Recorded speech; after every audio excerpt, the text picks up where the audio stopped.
Hey guys, it's Peter in our ice cream bar. I know it's been a minute since I did any kind of sewing stuff, but I'm going to pick up where I left off, and we're actually going to start using a pattern today. So we made that just basic boxy t-shirt pattern, and I'm going to go ahead and use pins. If you wanted to, you could definitely use like, a bit of chalk, a Sharpie, whatever you have on hand.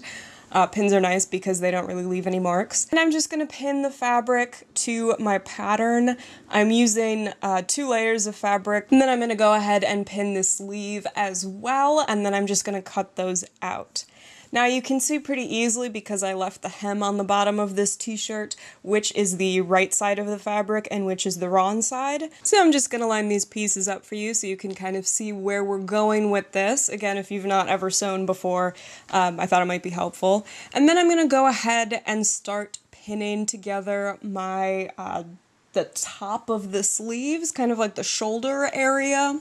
So you can see I'm using right side to right side, so the sides that are facing you are going to be the wrong sides of the fabric. And after I've gone ahead and pinned the shoulder areas, basically the top of the 2 shirts together, I'm going to take my sleeves and pin those to the base of the shirt. So hopefully you can kind of see what I mean by that. Basically, when you pull the shirt apart, the base of the shirt apart, you can just take the sleeves and match them right up to that curve.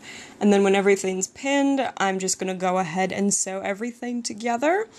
The first thing I'm going to do is sew on the sleeves following those pins, and the next thing I'm going to do is sew up the top of the shirt.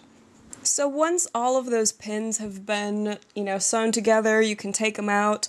I'm just going to go and actually form the whole structure of my shirt by starting at the edge of the sleeve, as you can see there, and I'm just going to follow down all the way down this side of my t-shirt base until I get to the bottom. So hopefully you can kind of see where I'm going with this, and as I'm sewing, I'm not stretching out the fabric, I'm just making sure it's laying nice and flat so I don't get puckers, etc. So now I can turn my shirt back to the right side out, and you can see I haven't done any hemming yet, so the collar is unfinished, the sleeves are unfinished, the bottom has the hem from my human-sized t-shirt, which of course you could leave on if you wanted to. I'm going to make that hem a little bit shorter and more ball joint doll sized, but you can definitely see how the shape is, if the sleeves are even. If you need to make any adjustments to the basic structure of your shirt, this would be a good time to do it.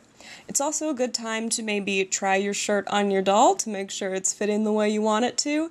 That way you don't end up making and finishing this whole shirt and then realizing, oh my gosh, it's backwards, it doesn't fit right, it's, I don't know, some issue. I'm gonna go ahead and just hem everything. Hemming is super easy. The main thing is, if you're using a sewing machine, just make sure that, you're keeping your fabric in line, and if you are hand sewing, it's a lot easier to make sure that you are sewing in a straight line because you are probably moving at a much slower pace. And if you want to add some, added detail, added realism, a lot of t-shirts do have kind of the double stitching look on the bottom and around the sleeves. You could definitely grab some different fabric to do the collar.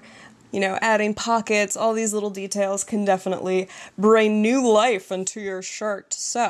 And definitely once you have mastered making the basic boxy t-shirt, you can start to make small adjustments, which turn into big adjustments, which turn into doing whatever you want. Creativity, imagination is the only limit, and all that stuff. Okay. Anyway, thank you guys so much for watching. I'll talk to you later. Bye.